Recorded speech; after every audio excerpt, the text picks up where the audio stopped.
మంత్రి అమిత్ షా రేపు ఆదివారం నాడు నిజామాబాద్లో పర్యటించబోతున్నారు. ఇందుకు సంబంధించిన ఏర్పాట్లన్నీ పూర్తయ్యాయి. పసుపు బోర్డు కార్యాలయాన్ని జాతికి అంకితం చేయబోతున్నారు. దీంతో పాటు పలు కార్యక్రమాల్లో ఆయన పాల్గొంటున్నారు. మనం ప్రస్తుతానికి నిజామాబాద్లోని పాలిటెక్నిక్ గ్రౌండ్స్లో ఉన్నాం. ఇక్కడ భారీ వేదికను ఏర్పాటు చేస్తున్నారు. మనం చూసుకోవచ్చు, భారీ వేదిక పైన ఉన్న స్క్రీన్ కూడా చూసుకోవచ్చు.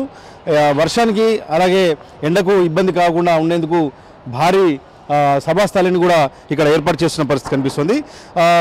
రైతులు ఎప్పటి నుంచో ఎదురు చూస్తున్న పసుపు బోర్డుకు సంబంధించిన ప్రధాన కార్యాలయాన్ని నిజామాబాద్కు కేటాయించారు. ఇందులో భాగంగా రాష్ట్ర ప్రభుత్వం కూడా rural camp office, MLA camp ఆఫీస్ను కేటాయించింది.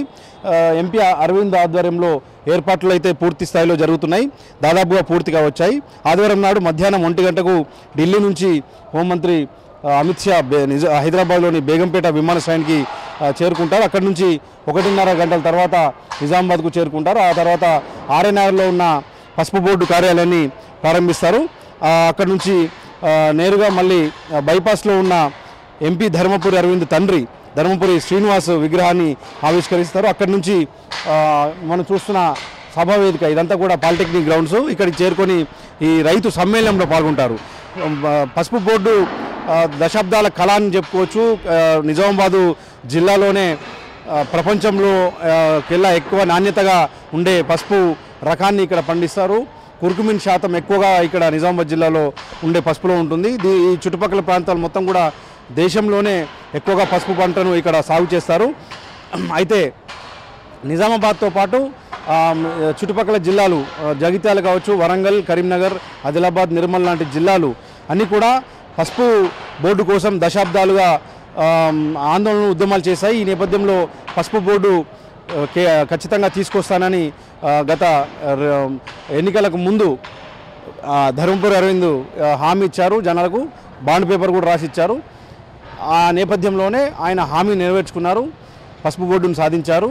కేంద్ర హోంమంత్రి అమిత్ షా కావచ్చు, ప్రధాని మోడీ కావచ్చు, ఇదంతా కూడా పసుపు బోర్డు విషయంలో గత ఎన్నికల ప్రచారం సందర్భంగా కూడా మాట్లాడారు. వాళ్ళు హామీ ఇచ్చారు. హామీ ఇచ్చిన మేరకు నిజామాబాద్ జిల్లాకే పసుపు బోర్డును కేటాయించారు. దీంతోపాటు పసుపు బోర్డు జాతీయ చైర్మన్ పదవిని కూడా నిజామాబాద్ జిల్లా అంకాపూర్కు చెందిన పల్లె గంగారెడ్డికి ఇచ్చారు.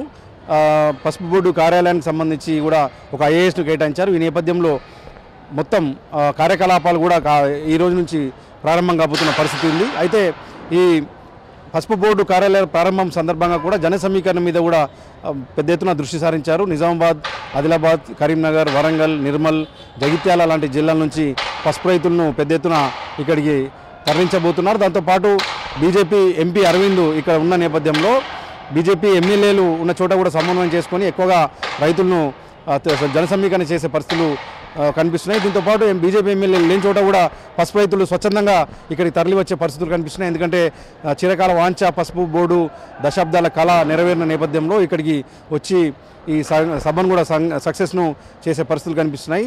సభను సక్సెస్ చేసేందుకు ఇటు బీజేపీ శ్రేణులంతా కూడా ఇప్పటికే ప్రణాళికలు రూపొందించాయి. భారీ ఏర్పాట్లు అయితే పూర్తయ్యాయి.